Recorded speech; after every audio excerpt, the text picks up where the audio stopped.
అరికెపూడి గాంధీపై ఖచ్చితంగా చర్యలుంటాయన్నారు కౌశిక్ రెడ్డి. గేట్లు పగలగొట్టని గాంధీ లోపలికి వచ్చారు అన్నారు. ఎమ్మెల్యేకే రక్షణ లేదు అన్నారు. కౌశిక్ రెడ్డి వ్యాఖ్యలకు కౌంటర్ ఇచ్చారు అరికెపూడి గాంధీ. తన ఇంటికి వస్తానని కౌశిక్ రెడ్డి ఇంట్లో దాక్కున్నారన్నారు. అందుకే తానే కౌశిక్ రెడ్డి ఇంటికి వెళ్ళానన్నారు. దమ్ముంటే కౌశిక్ రెడ్డి తనతో తలపడాలన్నారు. గేటెడ్ కమ్యూనిటీలో లోపలికి మా గేట్లు దాడి చేసి గేట్లు పగలగొట్టి నా ఇంటి అద్దాలు పగలగొట్టి నా మీద కత్తులతోని కట్టెలతోని ఇలా ఉంటే ఇది ఏం విధం? ఎంతవరకు కరెక్ట్? ఇది 101% దీన్ని ప్రోత్సహించింది పక్కా రేవంత్ రెడ్డి గారే ప్లాన్ గా చేసిరు. మరి మీకు దమ్ముంటే నా పొద్దున నా దగ్గర ఎందుకు మోరిచ్చారు? నేను తీవ్రంగా ఖండిస్తా ఉన్నాను. ఇది కరెక్ట్ కాదు. 101% దీనికి ప్రతిచర్య ఉంటుంది. ఒక ఎమ్మెల్యేకే రక్షణ లేనప్పుడు మొత్తము యావత్ తెలంగాణ ప్రజలు మొత్తం కూడా చూస్తూ ఉన్నారు ఈ దాడిని.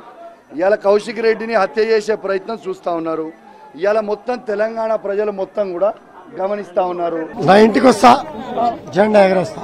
నా కొడుక, నువ్వు మా ఇంటికి రాలే, నువ్వు చేతగా నా కొడుకు అని అర్థమైంది.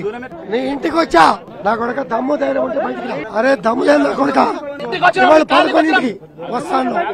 రేపంటావు, ఎల్లుండి అంటావు. ఇంట్లో దాక్కోవడం కాదు నా కొడుక, బయటికి రా. తేల్చుకున్నారా నా కొడుక, నీకు దమ్ముంటే బయటికి రా. నా ఇంటికి వస్తాను, రాలేకపోయావు, నేను ఇంటికి వచ్చా.